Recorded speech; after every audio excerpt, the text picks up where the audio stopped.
చిన్న మాట ప్రార్థనాపూర్వకంగా మరి వాక్యాన్ని చదువుకొని దేవుని మాటలు కొద్ది సమయము దేవుని మాటలు విందామండి. మొదటి సమూయేలు గ్రంథము 12వ అధ్యాయము 23వ వచనం. మొదటి సమూయేలు గ్రంథము 12వ అధ్యాయము 23వ వచనం గమనించండి. నేను చదువుతున్నాను.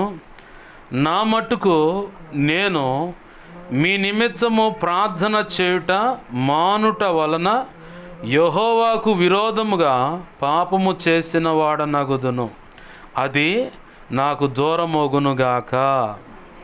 కానీ శ్రేష్టమైన చక్కని మార్గమును మీకు బోధింతును.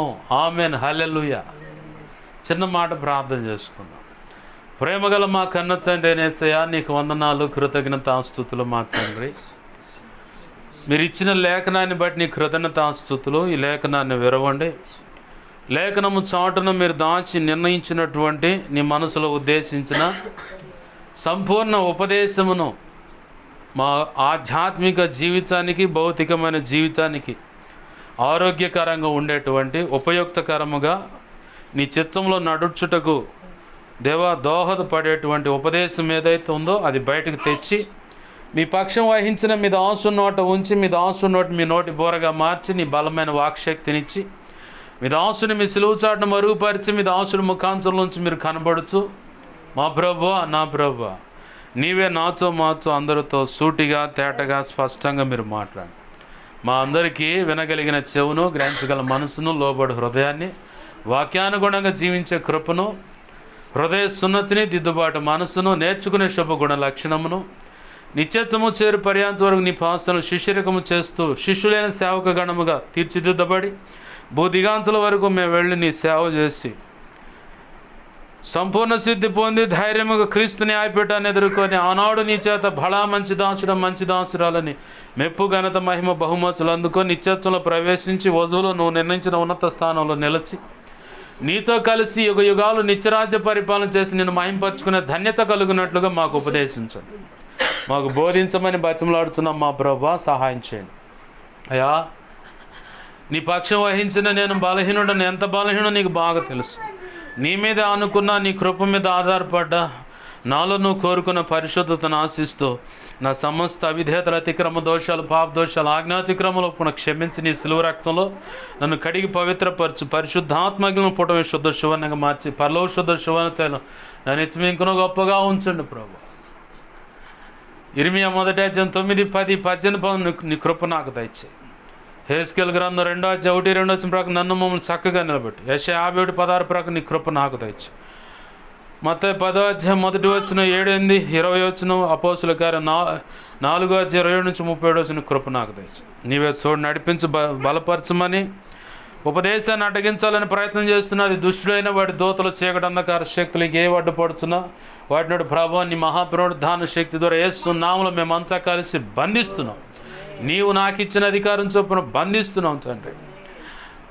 యేసు నామములో అవి నిత్య నరకానికి విసిరి కొడుతున్నాం. అక్కడే అవన్నీ యేసు నామములు ఇప్పుడే లయమైపోవును గాక.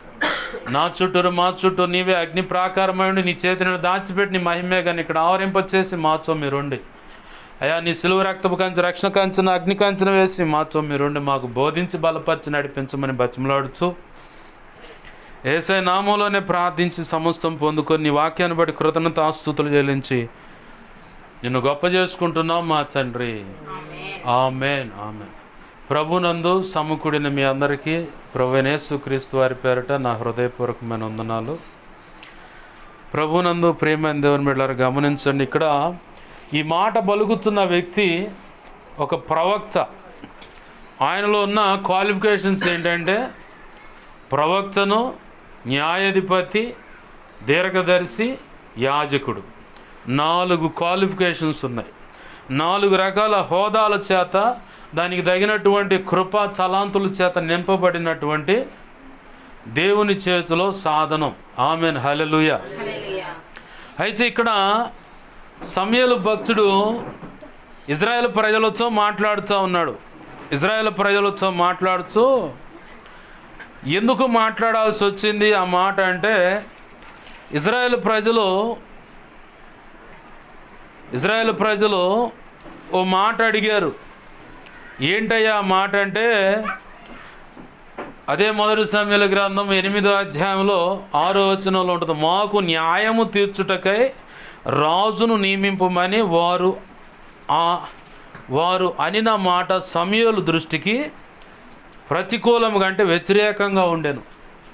గనుక సమూయేలు యెహోవాను ప్రార్థన చేశాను. యెహోవాని ప్రార్థన చేశారు. సమూయేలుని ఇజ్రాయేల్ ప్రజలు ఆ మాట అడగటానికి అసలు కారణం ఏంటంటే, సమూయేలు కడుపును పుట్టిన బిడ్డలు సమూయేలు లాంటి వాళ్ళు కాదు. అక్కడ ఆ 8వ అధ్యాయంలోనే ఆ పై వచనాల్లో మాట్లాడుతారు. ఇజ్రాయేల్ ప్రజలంతా పెద్దలు కొంతమంది వచ్చి అంటారు, అయ్యా నీ పిల్లలు నీ వంటి వాళ్ళు కాదు. 3వ వచనం ఉంటుంది, వీరు బెయేర్షెబాలో న్యాయాధిపతులుగా ఉండిరి. వాళ్ళేం ఊరకలేరు, మంచి హోదాలో ఉన్నారు. న్యాయాధిపతి అంటే ఒక వ్యక్తి విషయంలో న్యాయం తీర్చటం. దేవునికి మహిమ కలుగును గాక, హల్లెలూయా. న్యాయాధిపతులుగా ఉండిరి. అతని కుమారులు అతని ప్రవర్తనను అనుసరింపక ధనాపేక్షులై లంచం పుచ్చుకొని న్యాయమును త్రిప్పివేయగా. అంటే ఇజ్రాయేల్ ప్రజలకి ఇక్కడ ఆ నెక్స్ట్ నాయకుడు ఎవరన్నది అవగాహన లోపం అన్నమాట. ఇక్కడ ఏంటిది? అది అవగాహన లోపం. మన కుటుంబాల్లో కూడా చాలా తొందరపడి ఎదుటి వాళ్ళని అపార్థం చేసుకుంటూ ఉంటాం. ఏదో ఒక మంచి సలహా ఇస్తారు, నీ మేలు కోరి సలహా ఇస్తారు, ఆ ఇచ్చిన దాన్ని అపార్థం చేసుకుంటూ ఉంటాం. అయితే ఇక్కడ సమూయేలు తర్వాత దేవుడు నిర్ణయమైనటువంటి ఒక పాత్రను దేవుడు తీసుకొచ్చి అక్కడ పెట్టలేడా? దేవుడు తీసుకొచ్చి పెడతాడుగా. ఇప్పుడు ఏలి అనే యాజకుడు తన కడుపును పుట్టిన బిడ్డలు మందిరానికి వస్తున్న ఆడవాళ్ళతో అసభ్యంగా ప్రవర్తించడాన్ని బట్టి ఇక ఎవరితో పడితే ఒక వాళ్ళతో విచ్చలవిడి పాపానికి తెగబడ్డారు వాళ్ళు. అది కాకుండా బలి అర్పణకు సంబంధించిన ఆ మాంసాన్ని అట్లా జరుగుతూనే ఉంటుంది, అది కొండలో ఉడుకుతూనే ఉంటుంది. మళ్ళీ దాన్ని వాళ్ళు వీళ్ళు పోయి పాత్ర తీసుకొని పోయి ఆ జబ్బ బాగుంది కదా, అంటే తొడ భాగం జబ్బ అంటారు. ఆ జబ్బ బాగుందిగా, అది మాకి అయ్యా ఇది దేవునికి సంబంధించింది. మేమెవరు యాజకుడు, ఏలి యాజకుడు కొడుకులు మేము అడిగి తీయవా అని చెప్పని గద్దించి మచ్చటంగా తెచ్చుకొని తినేవాళ్ళు. ఈ దోషాన్ని బట్టి ఏలి కుటుంబాన్ని దేవుడు శపించాడు. 1 సమూయేలు 3వ అధ్యాయం 11వ వచనంలో దేవుడు అక్కడ మాట్లాడుతాడు. తన బిడ్డలు, ఏలి యొక్క బిడ్డలు తప్పు చేస్తుంటే ఖండించకపోవటాన్ని బట్టి దేవుడు దిగి వచ్చి, ఇదిగో నేను చేయబోయే కార్యము విన్న వారందరూ చెవులు గింగురమంటాయన్నాను కదా. అంటే అంత భయంకరమైన కీడు రాబోతుంది. ఎవరి కోసం అంటే ఏలి కరెక్ట్గానే ఉన్నాడు, కానీ తప్పు చేసిన వాడిని గద్దించకపోవటాన్ని బట్టి చాలా మనస్పర్ధలు వస్తాయి. సంఘాల్లో కూడా, కుటుంబాల్లో కూడా, సమాజంలో అయినా, ఒక రాజకీయ వ్యవస్థలో అయినా సరే, వ్యాపారం కాడైనా, ఉద్యోగం కాడైనా ఒకడు తప్పు చేస్తున్నాడని తెలిసినప్పుడు ఖండితంగా తప్పు చేసిన వాడిని గద్దించాల్సిన కోణంలో గద్దించినప్పుడే ఆ సంఘమైన, కుటుంబమైన, సమాజమైన, వ్యాపారమైన, పనిచేసే కాడైనా సమస్తం చక్కగా నడిపించబడతాయి.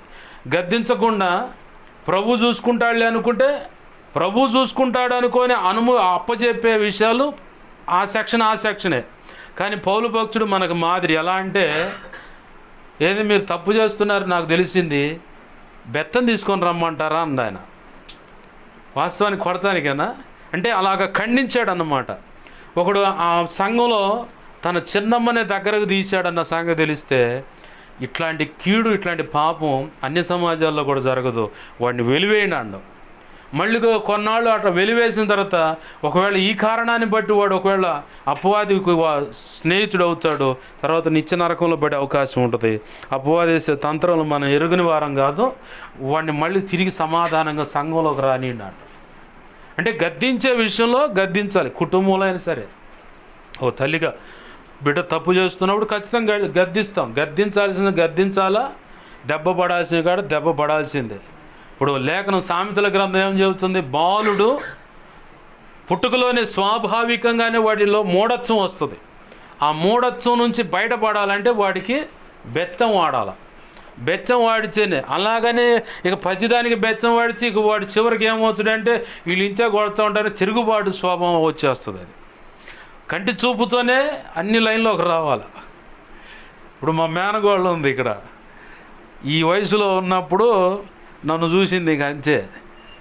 ఇప్పుడు ఆ వయసులో ఉన్నా కానీ ఒకసారి పాషం గారు ఇక్కడ ఉన్నప్పుడు, ఇక్కడ నా ఆత్మీయ తల్లిదండ్రులు ఇక్కడ ఉన్నప్పుడు రక్షణ పొందిన కొత్తలో మామయ్య వచ్చనని చెప్పిన అంతే మంచం కింద దూరింది. నేను ఆ పిల్లలు కొట్టింది కూడా లేదు. అంటే కంటి చూపుతో భయం అన్నమాట. మా అక్క కొడుకుని కూర్చొని ఈరకోడుని కొట్టా. ఎందుకంటే వాళ్ళని చంపైనా సరే చదువు నేర్పురా, వాళ్ళని కొడసు ఇది చూసింది ఇక అంతే. వాస్తవానికి ఆ రోజు ఇక చదువు నేర్పటం కోసం అని చెప్పని వాళ్ళని అలా బెల్టు వీడి మీద దెబ్బ పడితే అది దడిపుద్ది, అది తడిపేస్తుంది అనమాట. దాని మీద దెబ్బ పడితే వీడు తడిపేస్తాడు. ఆ సెక్షన్లో అమ్మ మామయ్య ఇంక ఊరికి పోడా అనేవాళ్ళు.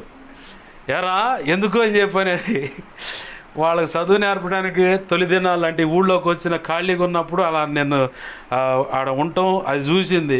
దీని మీద దెబ్బలేదు కానీ వాళ్ళ మీద దెబ్బడేసరికి ఈ మంచం కింద దూరేదనమాట. వచ్చనాడు అనగానే గడగడ గడగడ ఊక. అంటే ఎందుకు చెప్తున్నా అంటే వాళ్ళలో స్వాభావికంగా మూఢత్వం ఉంటుంది. ఆ మూఢత్వం నుంచి బయటపడాలంటే ఖచ్చితంగా బెత్తం వాడాల్సిందే. అలా అని చెప్పని అదే సామెతల గ్రంథం ఇంకో మాట కూడా అంటుంది, చావబాధ మాకండి. వాడు చావాలని కొట్టొద్దు, మేలు జరగాలని కొట్టండి. ఇది పసిబిడ్డల సెక్షను. ఇక కుటుంబంలోకి వచ్చేసరికి తొందరపడి వయసులోకి వచ్చిన బిడ్డలను చేసుకుంటే ఇక వాళ్ళు ఏ రకంగా మైండ్ మారిపోతుందో తెలియదు, ఇక చెప్పలేము. తర్వాత ఇక సంఘంలోకి వచ్చేసరికి ఖచ్చితంగా ఒకడిని బట్టి 10 మంది తేడా పడే అవకాశం ఉంది. సంఘంలోకి వచ్చేసరికి ఒకడిని బట్టి, ఎందుకంటే ఒక వ్యక్తి తేడాగా నడుస్తున్నాడంటే అతను జట్టు కట్టేవాళ్ళు కూడా చాలామంది ఉంటారు సంఘంలో. ఎందుకంటే ఇతను చేస్తున్న దాన్ని బట్టి వాళ్ళు ఏమంటలేదు కాబట్టి నేను కూడా అదే మార్గంలోకి వెళ్తాను, నన్ను కూడా ఏమనరు. ఇక వాళ్ళు మేము మన బంధం అనుబంధం అనుకుంటే ఇక చేయి కలిపి తిరుగుతూ ఉంటారు. దానివల్ల సంఘానికి కూడా చాలా కీడు. అయితే ఇక్కడ ఇజ్రాయేల్ ప్రజలు గ్రహించిన మాట ఏంటంటే, ఏలీ తర్వాత సమూయేలు అనే ఒక బాలుడిని ప్రభు సిద్ధపరచుకున్నాడు. ఏలీ తర్వాత సమూయేలు అనే ఒక బాలుడిని దేవుడు సిద్ధపరచుకున్నాడు. మరి సమూయేలు బాలుడిని సిద్ధపరచుకున్నారు. అతని నోటి మాట అక్షరమైన పొల్లు పోకుండా తూచా తప్పకుండా నెరవేర్చబడిందని వారే కాదు ఆ చుట్టుపక్కల ఉన్న వాళ్ళందరూ కూడా గ్రహించారని లేఖనం సాక్ష్యం ఇస్తుంది. ఇంత పేరు ప్రఖ్యాతులు గాంచినటువంటి ఒక ప్రవక్త తన కుటుంబాన్ని కట్టుకోలేని పరిస్థితిలోకి దిగజారిపోయిన పరిస్థితి. అంటే వాళ్ళు న్యాయాధిపతులుగా ఉన్న లంచం పుచ్చుకుంటున్నారు. ఇప్పుడు సేవకుల కుటుంబాలు చాలా కుటుంబాలు కడుపును పుట్టిన బిడ్డల వల్ల సేవలు పతనం అయిపోయిన పరిస్థితులు ఉన్నాయి. కడుపును పుట్టిన బిడ్డల వల్ల వాళ్ళే సేవకురాలను తప్పుదారి పట్టించిన సందర్భాలు ఉన్నాయి. సేవకురాలు చేస్తున్న పరిచర్ను కూడా అసలు పూర్తిగా కుప్పకూలిపోయేలాగా వాళ్ళ బ్రతుకు, లేదంటే వారి తీరు, వారి మాటను బట్టి, వారి వ్యవహార శైలిని బట్టి సంఘాలు మొత్తం కుప్పకూలిన సందర్భాలు ఉన్నాయి. ఇప్పుడు ప్రజెంట్ జరుగుతున్నాయి. చరిత్ర చెబుతున్న మాట ఏంటంటే, సమూయేలు ప్రవక్త తన కుటుంబాన్ని, యెహోషువ ఏమన్నాడు, నేను నా ఇంటి వారు సేవించదమన్నాడు. యెహోషువ తర్వాత నాయకుడిని బయటికి తేలేకపోయాడు యెహోషువ. అంటే కుటుంబాలను కొంతమంది పరిశుద్ధ గ్రంథంలోంచి మనం గమనిస్తే నాయకుడు అనేవాడు కనపడల పరిస్థితి. అయితే కొద్ది మాటల్లో నా మాటలు ముగిస్తాను. నేను ఎక్కువసేపు కూడా తీసుకుని, ఎందుకంటే టైం లేదుగా. నాకు తెలుసు, నా టైం నాకు తెలుసు, నేను ఎలా వెళ్ళిపోతానో కూడా అందరికీ తెలుసు. దొరికితే ఈరబాజుడే 2-3 గంటల దాకా వదిలిపెట్టడు వీడని నా సంగతి నాకు బాగా తెలుసు. అందుకే ప్రభు మీద ఆనుకొనే ఉన్న సమయాన్ని బట్టే మా దేవుని మాటలు అందిస్తూ ఉన్నాను. ఖచ్చితంగా మన తర్వాత మనం కూడా ఒక ఆశ కలిగి ఉండాలి. అయ్యా నా కుటుంబంలో కూడా నీ సేవ చేసే పాత్రలు ఎదగాలి. ఇక అంతకంటే గొప్ప ఉద్యోగం ఏముంది? ఇప్పుడు నీ బిడ్డ బరిగొడ్లు కాచుకునే ఆయన ఒక ఆయన సేవకుడు, నిజం, బుడంపాడు గుంటూరు పక్కన బరిగొడ్లు కాచుకునే ఆయన హోలీ మినిస్ట్రీస్, అది దీవెనే గారు. ఆయన ఇట్నే చెబుతాడు సాక్ష్యం. నేను బరిగొడ్లు కాచుకునేవాడిని అండి, 200 దేశాల్లో అడుగుపెట్టా. ప్రపంచంలో ఉన్న అన్ని దేశాల్లో నేను అడుగుపెట్టి దేవుని మాటలు అందించానండి. ఎవడికి లేనటువంటి డీలక్స్ బస్సు ఒకటి ఉంది. దాంట్లోనే బెడ్రూమ్, దాంట్లోనే వాష్రూమ్, దాంట్లోనే బాత్రూమ్ ఉంటుంది, దాంట్లోనే కాన్ఫిడెన్స్ హాల్ ఉంటుంది. అందరూ కూర్చొని మాట్లాడుకోవడానికి. బయటకు వచ్చే పని ఉండదు. ఫారిన్లో నుంచి ఒక అతను ఈయనకి డొనేషన్ చేసి ఫ్రీగా కానుకగా ఇచ్చేసాడు. అయ్యా మీ సేవలో వాడుకోండి అని. సెంట్రల్ ఏసీ మళ్ళీ బరిగొడ్లు కాచుకునే ఆయనకి. ఆయన అన్నాడు, నేను 200 పైచీలకు ప్రపంచంలో ఉన్న అన్ని దేశాలు అడుగుపెట్టి నేను సేవ చేశా. ఒక మాట అడుగుతానండి, ప్రధానమంత్రి దగ్గరకు పోతే నన్ను చూడంగానే నమస్కారం పెడతాడు, లెగుస్తుడు కూడా సేవకుండని. ఇప్పుడు ప్రధానమంత్రి దగ్గరకు పోతే ప్రధానమంత్రి నా నెత్తి మీద చేయి పెడతాడా, నేను ఆయన నెత్తి మీద చేయి పెడతాను చెప్పండి అన్న. వాస్తవానికి సేవకుడు కాబట్టి ప్రధానమంత్రి నెత్తి మీద చేయబెట్టి ప్రార్థన చేస్తాం. ముఖ్యమంత్రి దగ్గరకు పోతే అదే పని జరుగుతుంది. ఎమ్మెల్యే కాడకు పోయినా అదే పని జరుగుతుంది. ఎంతలో పేరు ప్రఖ్యాతులు గాంచినోడైనా సరే వాడు ఎంత తోపైనా యువతులున్న సేవకుడి యొక్క కులాన్ని, సామాజిక వర్గాన్ని ఏది కూడా పట్టించుకోకుండా చేతులు కట్టుకొని మరి అయ్యా నా కోసం ప్రార్థన చేయండి అని అడుగుతాడు. అవునా కాదా? నా కోసం ప్రార్థన చేయండి. మరి అంత గొప్ప ఆధిక్యత, అంత గొప్ప ఆశీర్వాదం నీ బిడ్డలకు వద్దా? నేనైతే కావాలనే కోరుకుంటాను. ఎందుకంటే ఈ లోకంలో ఎవరికి దక్కదా ధన్యత. ఎంత గొప్ప ఆశీర్వాదమో. ఆ బిడ్డ ద్వారా ప్రతి తరం కూడా దీవించబడుతుంది. ప్రతి తరం కూడా దీవించబడుతుంది. మనమేమో తాత్కాలికంగా మా వాడు మంచి ఇంజనీర్ కావాలి, మంచి డాక్టర్ కావాలి, మంచి లాయర్ కావాలి, మా అమ్మాయి డాక్టర్ కావాలి, అది కావాలి, ఇది కావాలి అనుకుంటాం. ఏసేమో ఆయనకి ఇష్టమైన పాత్ర అయితే బాగుండు అనుకుంటాడు. ఆయన ఆశను నెరవేర్చిన వారం అనుకో ప్రతి తరం కూడా దీవించబడుతుంది. ఒక దైవజనుడు కుటుంబాన్ని ప్రతి ఒక్క పరిశుద్ధుడు అలా ఎత్తిపడతాడమ్మా ప్రార్థనలో. ఎవరికి దొరుకుద్ది ఆ ధన్యత చెప్పండి?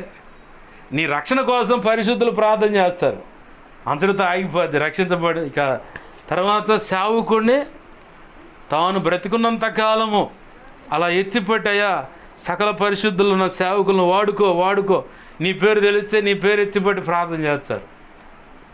అసలు నువ్వు వాళ్ళ కాడకు పో, వాళ్ళు నీ దగ్గరకు రారు, అయినా సరే నువ్వు ప్రార్థన చేస్తావు ఎలుగెత్తి.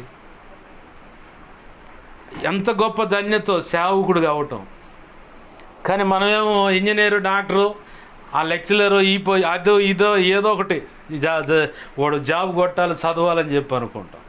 కానీ ప్రభు ఆశ ఏంటంటే దేవుని సేవా పాత్రలు కావాలని. ఇక్కడ ఏలీ తర్వాత సమూయేలు దేవుని చేతిలో బలమైన సాధనమయ్యాడు బాలుడుగా ఉన్నప్పుడు. బాలుడు అంటే ఇంచుమించుగా 21 సంవత్సరం లోపు, 13 నుంచి 21 సంవత్సరం లోపు ఉన్న వాళ్ళని కూడా, పసి వాళ్ళని కూడా బాలుడు అంటారు. బైబిల్ ప్రకారం అయితే 20 సంవత్సరాల లోపు ఉన్నవాడిని కూడా బాలుడని. ఎందుకంటే రెబ్కమ్మని ఏమన్నారు? చిన్నది అన్నారు. చిన్నదంటే చిన్నదా? పెళ్ళిడికి వచ్చినావా, పెళ్ళిడికి వచ్చినామని బైబిల్ అంటుంది, చిన్నది అన్నారు. అంటే అట్లానే ఈ బాలుడు కూడా పెళ్ళిడికి వచ్చిన వాడిని కూడా బైబిల్ బాలుడే అంటుంది. సమూయేలును దేవుడు సిద్ధపరచుకున్నాడు. ఆ నెక్స్ట్ స్టెప్ సమూయేలు బిడ్డలు సరిగా లేరు. ఆ నెక్స్ట్ స్టెప్ దేవుడు సిద్ధపరచగలడు కదా. అట్లాంటిది ఇజ్రాయేల్ ప్రజలు అదేమి కూడా పడుచుకోకుండా సమూయేలు దగ్గరికి వచ్చాయా, నీ పిల్లలు అట్లాంటి నీలాంటి వాళ్ళు కాదు, మాకు రాజును సిద్ధపరచాను. సరే అని చెప్పని వాళ్ళ కోరిక మేరకు దైవజనుడు బాధపడ్డా దేవుడు చెప్పిన ప్రకారం సౌలు అనే రాజును సిద్ధపరిచాడు. దేవునికి మహిమ కలుగును గాక. హల్లెలూయా. అయితే సమూయేలు యొక్క ఎంతంటే చివరికి వృద్ధాప్యం మీదకి వచ్చాడు. 12వ అధ్యాయం 1వ వచనంలో, అప్పుడు సమూయేలు ఇశ్రాయేలు వారందరితో ఇట్లని, ఆలకించుడి, మీరు నాతో చెప్పిన మాటను అంగీకరించి మీ మీద ఒక రాజుగా నియమించి ఉన్నాను. రాజు మీ కార్యములు నెరవేర్చునని చెప్పని, ఆ తర్వాత జరిగించునని.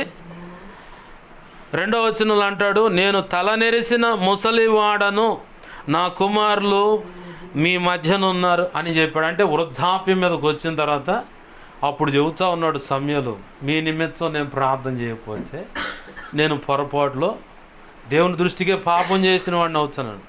ఎందుకు ఆయన అంత మాట అన్నాడు? అక్కడ ఈ 12వ అధ్యాయం ప్రారంభ వచనాల్లో తన చుట్టూ ఉన్న ప్రజలతో సమాధాన పడుతున్నాడు. ఏ సమయంలో నేను తీసివేయబడుతానో నాకు తెలియదు. ఆడు అడుగుతాడు పైన 3వ వచనంలో, ఇదిగో నేనున్నాను, నేను ఎవని యొద్దనైనను, నేను ఎవని యొద్దునైనను, ఎవని గార్ధవం అంటే గాడిదలో ఏదైనా అక్రమంగా అన్యాయంగా నేను తీసుకున్నట్టు ఏమన్నా రుజువులు ఉంటే చెప్పండి. ఎవరి విషయంలోనే అన్యాయంగా తీర్పు తీర్చినట్లు ఏమైనా రుజువులు ఉంటే చెప్పండి. అంటే నిజాలు ఏమైనా ఉంటే చెప్పండి, నేను దాని విషయంలో క్షమాపణ కోరుకుంటా. ఆ మాట చెబుతూ కూడా ఇజ్రాయేల్ ప్రజలందరూ దేవునికి మహిమ కలుగును గాక, హల్లెలూయా. ఇజ్రాయేల్ ప్రజలందరూ దారి తప్పి తిరుగుతున్న సందర్భం. అంటే ప్రార్థనే మానుకొని మన జీవితాలు వర్ధిల్లాలన్నా, మన ముఖాలు తేజరిల్లాలన్నా, అంటే వెలుగుమయంగా కనపడాలన్నా, మన కుటుంబాలన్నీ ఆశీర్వదింపబడాలన్నా, మన బిడ్డలు ఆశీర్వాదకరంగా ఉండాలన్నా, వారు క్షేమంగా ఉండాలన్నా, భర్త క్షేమమైనా, భార్య క్షేమమైనా, కడుపును పుట్టిన బిడ్డలు చదువుకోవడానికి వెళ్ళి ప్రశాంతంగా ఇంటికి వచ్చిన సందర్భం ఏదైనా ఉందంటే ప్రార్థనను బట్టి ఏదైనా ఉంటుంది. ప్రార్థన చాలా విలువైంది. యేసయ్య అంత పొద్దుండగానే, అంటే పొద్దు రాకముందే చీకటితో పెందలకాడే, తెల్లవారుజామున పెందలకాడే వెళ్ళి ప్రార్థన చేయడం చూపించాడు బైబిల్ గ్రంథంలో. అలాగే కాస్తంత పొద్దు గురుంగుతుండగానే వీళ్ళందరిని వదిలేసి వెళ్ళిపోయి ఏకాంతంగా ప్రార్థనలు గడపటం చూపించాడు. ఆయన శిష్యులు కూడా అదే మాదిరి మనకు చూపించాడు. ప్రార్థన చాలా విలువైంది. ప్రార్థన లేని జీవితం వల్ల నువ్వు ఏమీ పొందుకోలేవు. ప్రార్థన అంత విలువైంది. నీకు ఏది కావాలన్నా ప్రార్థన. ఒకవేళ దైవజనులకు అయ్యా మా సమస్య ఇదని చెప్పినా మా వంతుగా మేము ప్రార్థన చేయగలుగుతాం. అయితే నీ వంతుగా నువ్వు కూడా ప్రార్థన చేసుకోవాలి. ఏ విషయంలో వాడి నెత్తి మీద వాడే చేస్తాడు, వాడి సాగు వాడే చేస్తాడు, మా కోసం ప్రార్థన చేస్తాడంటే మేము చేస్తాం. యజన్న గారిని ఒక తల్లి బచ్చలు ఆడింది, అయ్యా మా ఇంటికి రా, మా ఇంటికి రా, మా ఇంటికి రా అని.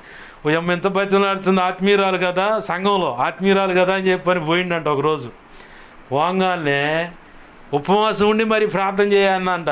ఉపవాసం ఉన్నాను కదా, ఆ అమ్మ ఒక ప్రార్థన చేసి వద్దని పోతే కాళ్ళు 2 చాపి టీవీ ముందు రిమోట్ తిప్పుతుందంట. ఈ అమ్మ నీ జీవితం ఇదా, ఈ మందిరంలో చూచాను ఇట్టనో, ఇంటికి వచ్చాను ఇట్టనో అంటే నేను ఉపవాసం ఉండి కడుపు కాల్చుకొని ఇదైతే ఉందని చెప్పని. అసలు ఇట్లాంటి, అంటే మనం ఒకవేళ కాలక్షేపానికి చూడాలనుకుంటే టీవీ న్యూస్ చూడు. న్యూస్ వస్తే ప్రపంచవ్యాప్తంగా జరుగుతున్న సమస్యలు నువ్వు తెలుసుకోగలుగుతావు, వాటి విషయం ప్రార్థన చేయగలుగుతావు. అదే కనుక తెలుసుకోకపోతే ఎవరి కోసం ప్రార్థన చేస్తావు? నువ్వు ఎవరి కోసం ప్రార్థన చేయాలి? ప్రార్థన మన జీవితాలకు చాలా విలువైంది. ప్రార్థన దేవునితో సమాధానపరుస్తుంది. ప్రార్థన దేవుని స్వరాన్ని వినేలాగా చేస్తుంది. ఇప్పుడు మన మధ్య ఈయన ఉండగా ఈయనకున్న సమస్య మీ గతంలో చెప్పాను. తన భార్య యేసయ్య రక్తంలో కడగబడ్డాడని అన్నం కూడా వండి పెట్టదు ఆయనకి. పొర్రపాటును కూడా నేను అన్నం వండి పెట్టను, నీ సావు నువ్వు సావు. ఇప్పుడు ఈ టైం అయింది కదా, ఇంటికి తాళం పడుతుంది, ఇంటి పైన చల్లో పొనుకోవాలి, దోమలు మధ్యలో. చివరికి నిద్ర పట్టక నేను ఒక మాట చెప్పాను, నిద్ర పట్టకపోతే మోకాళ్ళే అని. నిద్ర వచ్చిందాక మోకాళ్ళ మీద ఉండి ఆ చుట్టుపక్కల వాళ్ళందరికీ డిస్టర్బెన్స్ అనమాట. ప్రార్థన చేస్తూనే ఉంటాడు. మళ్ళీ అంత ప్రార్థన చేసి తెల్లవారుజాము 4 గంటలకు టెన్షన్గా లే టైం అయింది లే అన్నట్టుగా లేపుతాడు దేవుడు. టౌన్ చర్చికి పోతాడు. ఆడకు పోయి కొద్దిసేపు ప్రార్థన చేసుకొని వాక్యం చదువుకుంటాడు. మళ్ళీ వెంటనే వచ్చి ఇక బయలుదేరి మేస్త్రి పనికి వెళ్తాడు.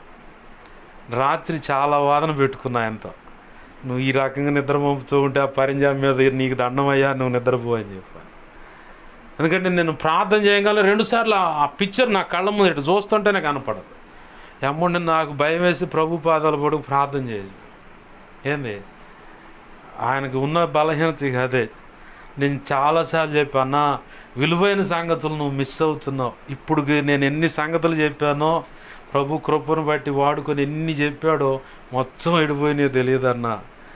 నువ్వు నా మాటిని ఆ నిద్రపో. సంఘంలో అయినా సరే, బయట పనికాడని నిద్రను కాపాడుకొని జాగ్రత్త. నా ఆరోగ్యానికి నిద్రే ప్రాధాన్యం. ఎంత లోకంలో సామెత ఉంది కదా, ఆకలి రుచి ఎరగదు, నిద్ర సుఖం ఎరగదని. నిద్ర లేకపోతే ఆరోగ్యం లేదు, ఎంత తిన్నా వంట పట్టదు. అన్న జాగ్రత్త అని రాత్రి చాలా సమయం అన్నయ్యతో వాదించా. ఎంత అంటే అంత కష్టపడి ఆడ పని చేసుకొని వచ్చడా, ఆడ దిగంగాలు కరెక్ట్గా 6:15 గంటలకల్లా బర్ర సూర్యటీస్టాలు కడుకొచ్చాడు. ఆడ ఎవరో ఒకళ్ళు ఫోన్ నెంబర్ తీసుకొని, అన్న నేను వచ్చాను మీరు రాండి అని పోయి ఎక్కించుకొని వస్తా. ఇక్కడ కూర్చుంటూ కొద్దిసేపు ప్రార్థన చేస్తాడు. నేను ఏదైనా ప్రసంగం మొదలు పెడితే అదే పరిస్థితి అయితే. మామూలుగా అయితే ప్రార్థన చేస్తే యాకోబు ఏ దర్శనం అయితే చూశాడో ఆ దర్శనం ఈడ చూస్తాడు. ఆమేన్, హల్లెలూయా. దేవదూతలు ఎక్కటం దిగటం, దేవుని యొక్క అగ్ని వంటి పాదాలు, అగ్ని వంటి నేత్రాలు, ఎవరు యోధాగోత్రపు సింహం ఆయన ముఖాన్ని చూస్తాడు. వాళ్ళమ్మ ప్రభునందు నిద్రించింది, ఆమెను కూడా చూస్తాడు. దేవుడు ఆయనతో మాట్లాడుతూ చూస్తాడు. చూపులకి అంటున్నాడు కదా, ప్రార్థన చేస్తే దైవ సన్నిధి మన మధ్యలో దిగొచ్చుంది. ఆమేన్, హల్లెలూయా. ప్రారంభంలో అసలు ప్రార్థన తెలియదు. నాకు పరిచయం కానంతసేపు ప్రార్థన తెలియదు. నాకు వాక్యమే చదువుతానన్నా ప్రార్థన నాకు రాదని. ఇక నుంచి చేస్తలే రా అన్న. ఇక అట్లా వెంట పెట్టుకొని బలపరుచుకుంటూ వస్తే, ఇవాళ మోకరించి కరెక్ట్గా ప్రార్థన చేస్తే ఆన్లైన్లో, ఒకవేళ ప్రభు చిత్తం అయితే మీరు రండి, ఆన్లైన్లో మోకరిస్తే ప్రార్థన చేస్తే దేవుని బలమైన సన్నిధి, పరిశుద్ధాత్మ అనుభూతి నువ్వు అనుభవించే పోతావు. ఆమేన్, హల్లెలూయా. ప్రార్థనలో అంత గొప్పతనం ఉంది. ప్రార్థన చేస్తారు, చూడటానికి బలహీనుడే, కానీ మాకు భయం వస్తుంది ఆ మనిషి ప్రార్థన చేస్తే. అంతగా దేవుడు తన ప్రార్థన ఆత్మచేత, పరిశుద్ధాత్మ చేత నింపాడు. ఆయన ఎప్పుడు వెన్నంటి కాచుకొని ఉన్నాడు. దానివల్ల ఆయన అలా ఉంటాడు. కానీ మోకళ్ళు ఇచ్చాడా, మోకరు ఇచ్చాడంటే మాత్రం ఖచ్చితంగా బలమైన దేవుని సన్నిధి అక్షరాల. ఇప్పుడు నాకు తెలిసిన 4 times 4 సార్లు 5 సార్లు అదే దర్శనం, ఇదిగో నేను చూస్తున్నాను, ఆత్మవశంలోకి వెళ్ళిపోతాడు. ఇక ప్రార్థన నలుగురితో కూడి చేసే ప్రార్థన వల్ల అలాగ బలపడతాం. ఆమేన్, హల్లెలూయా. ఒంటరి ప్రార్థన ఉంది, ఏకాంత ప్రార్థన ఉంది, నలుగురితో కలిసి కూర్చుని ప్రార్థన చేసే ప్రార్థన ఉంది, కుటుంబంగా కూడా కూర్చొని చేసే ప్రార్థన ఉంది. నేను చెప్పనా, కుటుంబంగా కూర్చొని చేసే ఆ ప్రార్థన అసలు నీ కుటుంబం యొక్క పరిస్థితులన్నిటిని మార్చేస్తుంది. ఎందుకంటే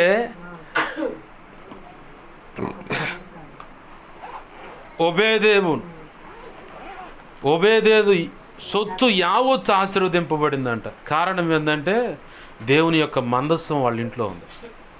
ఆ మందస్సం 3 నెలలు ఉంటే దావీదుకు వ్యసనం పుట్టింది రాజుకి. ఓయమ్మా, ఈ ఓబేదేదు యావత్తు సొత్తు మొత్తం ఆశీర్వదింపబడింది, ఈ మందస్సం ఆడ ఉండటం వల్ల ఆ మందస్సం నాకు కావాలని తెచ్చుకోండి. మందస్సం అంటే దేవుని సన్నిధికి సాదృశ్యం, దేవుని ప్రసన్నత, పరిశుద్ధాత్మ, ప్రార్థన, వాక్యానికి సాదృశ్యం. కుటుంబంలో కూడా మనం కుటుంబంగా ప్రార్థన కూర్చోవాలి. ఎంత పరిస్థితులు ఉన్నా, ఎంత కష్టమైనా సరే, కొంచెం ఒళ్ళు సహకరించకపోయినా కుటుంబంగా 2 3 కూర్చొని ఒక 5 నిమిషాలు ప్రార్థన చేసి చూడండి. అసలు విప్లవాత్మకమైన ఆశీర్వాదం, మార్పు, ప్రతి పరిస్థితి చక్కబడటం కూడా నువ్వు చూస్తావు. వ్యక్తిగత ప్రార్థన, అలాగనే నలుగురితో కలిసి కూర్చునే ప్రార్థన, కుటుంబ ప్రార్థన, సంఘ సహవాసంలో ఉండే ప్రార్థన, బలమైన ఇవన్నీ, వీటిని మనం చేతులారా మనకు దూరం చేస్తాడు వాడు, సైతాన్ గడు మన దగ్గరకు వచ్చి ఏదో ఒకటి భార్యకో, భర్తకో, అత్త, మామకు ఏదో ఒకటి సమస్య పెడతాం.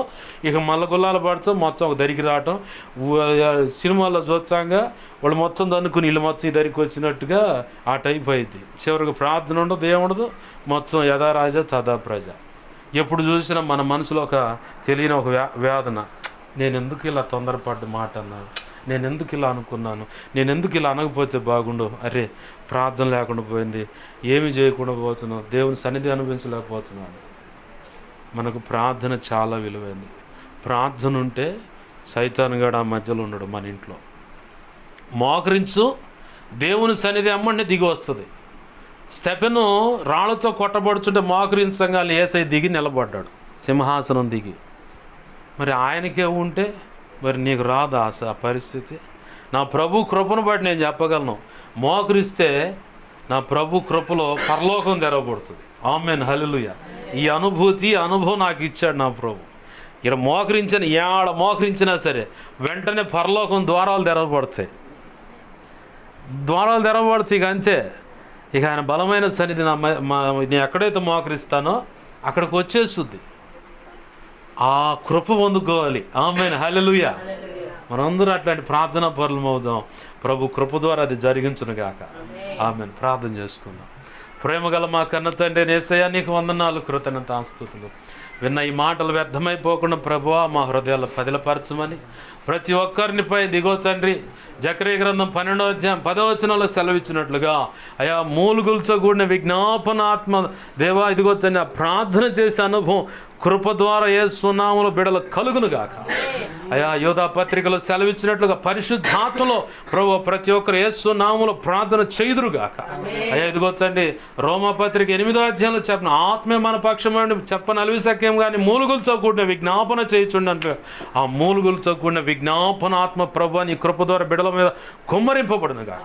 ఆ రీతిగా ప్రార్థన చేసి నీ కృపలో వర్ధిల్లుటకు సహాయం చేయమని, అన్ని విధాలు అన్ని విషయాలు కృప చూపి సహాయం చేయమని అయ్యా నీ వాక్యాన్ని హెచ్చించుకుంటూ నీ నామాన్ని గనపరుచుకుంటున్నావు. బిడ్డలను చేతికి అప్పజెప్పి ఆశీర్వదిస్తున్నానయ్యా. అయ్యా ఇదిగో మాకు మా మీద ఇంకెవరికైనా కలలో నిద్రలో దర్శనం స్వప్నాలు చూపించబడ్డ సమస్త కీడు శోధనటి ప్రభావం వేస్తున్నాను, నీ మహాపురోధాంశ బంధిస్తున్నాను, లయపరిచిన కృతజ్ఞతాస్తుతులయ్యా. అయ్యా మాకు మా మీద ఇంకెవరికైనా కలలో నిద్ర దర్శనం స్వప్నాలు చూపించబడ్డ సమస్త మంచి కళ్ళు మంచి నిద్రలు చూసి సమస్త మంచి వేస్తున్నాను, నీ మహాపురోధాన శక్తి త్వరపెట్ట జరుగును గాక, నెరవేర్చబడునుగా. జరిగేలా చేసి నెరవేర్చిన కృతజ్ఞతాస్తుతులయ్యా. అయ్యా మా కోసం ప్రార్థించమని ఆయా రీతులు గడిగిన ప్రతి ఒక్కరు అవసరత నీ కృపచేత యేసు నామములో తీర్చబడును గాక.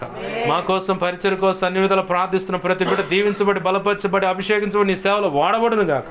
చేరి వచ్చిన ప్రతి బిడ్డ అవసరత నీ కృపచేత యేసు నామములో తీర్చబడును గాక.